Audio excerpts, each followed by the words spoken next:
ನಮ್ ಸಿನಿಮಾಗೆ ಸಿಕ್ಕಿದ್ದು. Thank you so much Mahesh sir. ಇನ್ನು ಹೀರೋಯಿನ್ ಅವ್ರು ಅವಾಗ್ಲೇ ಅಂದ್ರು, ಅದು ಇದು ಅವ್ರ ಹಿಂಗಂತಿದ್ರು ಹಂಗಂತಿದ್ರು ಅಲ್ಲ, ಅದೆಲ್ಲ ಬಿಟ್ಟು ಇನ್ನು ಹೊಂದಿದ್ದಾರೆ. ನೀವು ಒಂದ್ಸಲ ಮಾಡ್ತಿದ್ಯಾ ಮಾಡೋ ಕೆಲಸ ಇವ ಅಂತೆಲ್ಲ ಅಂದಿದ್ದಾರೆ. ಎಂತೆಂಥವ್ರ ಜೊತೆ ನೀನು ಇಂಟ್ರಡ್ಯೂಸ್ ಆಗ್ಬೋದಿತ್ತು ಅಂತ. ಬಟ್ ಅದ್ ಯಾವ್ದನ್ನು ತಲೆ ಕೆಡಿಸ್ಕೊಳ್ದೆ ನಾನು ಕಪ್ಪಿದ್ದೀನಿ ಅನ್ನೋದು ನೋಡ್ದೆ ಬಂದ್ ನಮ್ದು ಸಿನಿಮಾದಲ್ಲ ಮಾಡಿದ್ರು. ಥ್ಯಾಂಕ್ ಯು ಸೋ ಮಚ್ ನಿಮ್ಗೂನು. Brownie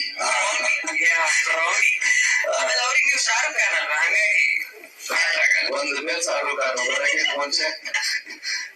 thank you so much Malaika ಅವ್ರೆ.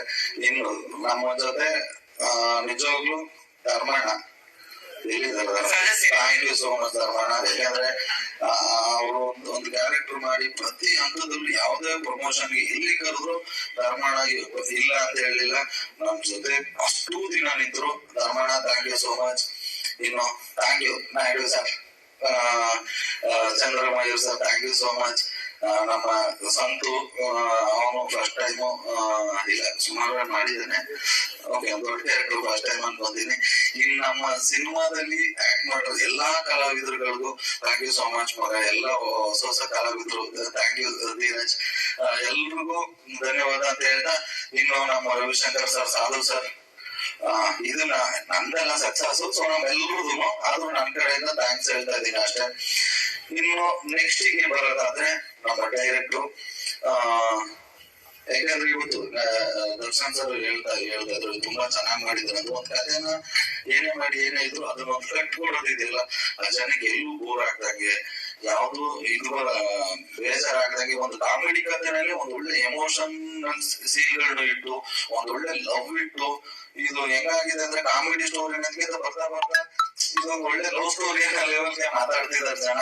ಸೊ ಇದಿಷ್ಟು ಸಿನಿಮಾ ಚೆನ್ನಾಗಿ ಬರೋಕೆ ಎಲ್ಲಾ ಹಂತದಲ್ಲೂ ಆಸ್ ಎ ಫ್ರೆಂಡ್, ಅದಾದ್ಮೇಲೆ ಒಂದು ಒಳ್ಳೆ director. Thank you so much sir. ಇವತ್ತಿನ ನಿಂತಿರೋದ್ರೆ ನೀವು ಮುಖ್ಯವಾದ ಕಾರಣ. Thank you so much.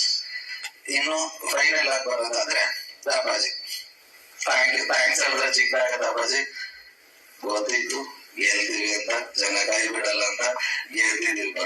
ಯಾರೇನಾದ್ರು ಅನ್ಕೊಳ್ಳಿ, ಕೋಪನ ಬರುತ್ತೆ, ಬಟ್ ಆರಾಮಾಗಿರೋಣ. ಏನಕ್ಕೆ ಅಂದ್ರೆ ಈಗ ನೆಕ್ಸ್ಟ್ ಸಿನಿಮಾ ಮಾಡೋದು ದೊಡ್ಡ ವಿಷಯ ಅಲ್ಲ. ಯಾಕಂದ್ರೆ ನಮ್ದೊಂದಷ್ಟು ಟಿವಿ ರೇಟ್ಸ್ ಒಂದು ಹೋಗಿರುತ್ತೆ.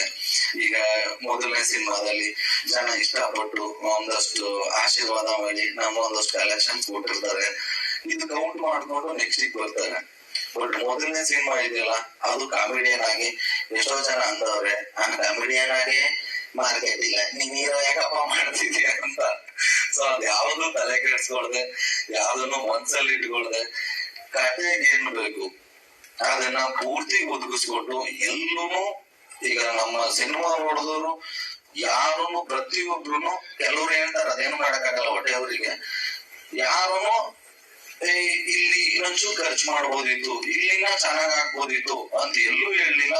ಅದಷ್ಟು ಫುಲ್ಫಿಲ್ ಮಾಡಿದ್ರು. ಒಂದು ಮಾರ್ಕೆಟ್ ಗೊತ್ತಿಲ್ಲದೆ ಇರೋ ಹೀರೋಗೆ ಒಂದು ಕತೆ ನಂಬ್ಕೊಂಡು ಕೋಟ್ಯಾಂತರ ರೂಪಾಯಿ, ಈಗೇನ್ ತಮಾಷೆ ಅಲ್ಲ, ಒಂದು 6-7 ಕೋಟಿ ದುಡ್ಡು ಅನ್ನೋದು ಹೇಳಕ್ ಈಸಿ. ಬಟ್ ಸಂಪಾದನೆ ಮಾಡ್ಬೇಕಾದ್ರೆ ನಾವು ಬರೀ 1 ಲಕ್ಷ ದುಡಿಬೇಕಾದ್ರೂ ಸಿಕ್ಕಾಪಟ್ಟೆ ಕಷ್ಟ ಇದೆ. ಯಾಕಂದ್ರೆ ಒಂದ್ ದಿನಕ್ಕೆ ನಾವು ಕೂಲಿ ಕೆಲಸ ಮಾಡಿದ್ರೆ 350-400 ರೂಪಾಯಿ ಅಷ್ಟೇ ನಮಗ್ ಸಿಗೋದು. ನಾವು ಅದನ್ನೆಲ್ಲ ಉಳಿಸಿ 1 ಲಕ್ಷ ನಾವು ಸೇವ್ ಮಾಡ್ಬೇಕು ಅಂದ್ರೆ ಏನಿಲ್ಲ ಅಂದ್ರು 1-2 ವರ್ಷ ಕೆಲಸ ಮಾಡಿದ್ರು ಕಷ್ಟನೇ. ಯಾಕಂದ್ರೆ ಮನೆ ಸಂಸಾರ ಅದು ಇದು ಅಂತೆಲ್ಲ ಅಷ್ಟೆಲ್ಲ ಮಾಡಿ 1 ಲಕ್ಷ ಉಳಿಸ್ಬೇಕಾದ್ರೆ ಅಷ್ಟು ಕಷ್ಟ ಇರ್ಬೇಕಾದ್ರೆ 6-7 ಕೋಟಿ ಬರೀ ಕಥೆಯನ್ನ ನಂಬ್ಕೊಂಡು, ಇಲ್ಲ ನಾವ್ ಇದ್ರಲ್ಲಿ ಗೆಲ್ತೀವಿ ಅಂತ ಅನ್ಕೊಂಡು ಆ ನಂಬಿಕೆಯಲ್ಲಿ ಮಾಡಿದ್ರಲ್ಲ, ನಿಜವಾಗ್ಲು ಥ್ಯಾಂಕ್ ಯು ಸೋ ಮಚ್ ಅಪ್ಪಾಜಿ. ನಿಮಗೆ ಥ್ಯಾಂಕ್ಸ್ ಹೇಳಿದ್ರು ಕಡಿಮೆನೆ.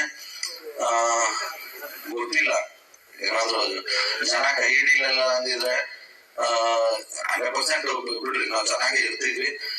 ಬಟ್ ನಾನಂತೂ ಗೊತ್ತಿಲ್ಲ, ಮೇ ಬಿ ಇಂಡಸ್ಟ್ರಿ ಬಿಟ್ಟು ಹೋಗ್ಬಿಟ್ಟಿದ್ದೆ ನಾನು, ಹಾಗೆಲ್ಲ ಡಿಸೈಡ್ ಆಗ್ಬಿಟ್ಟಿದೆ. ಬಟ್ ಇವತ್ತು ಜನ ತುಂಬಾ ಚೆನ್ನಾಗಿ ಕೈ ಹಿಡಿದ್ರು. ಅಪ್ಪಾಜಿ thank you so much, thank you so much, thank you so much.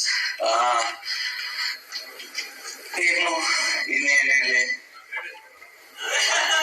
100 days ಅಲ್ಲಿ 100 days ಅಲ್ಲಿ ಲೀಸ್ಟ್ ಇನ್ನೊಂದು ದೊಡ್ಡದಿರುತ್ತೆ. ಇನ್ನ ಯಾರ್ಯಾರು ನಮ್ಗೆ ನಮ್ಮ ತಂಡದಲ್ಲಿ ಕೆಲಸ ಮಾಡಿದಂತ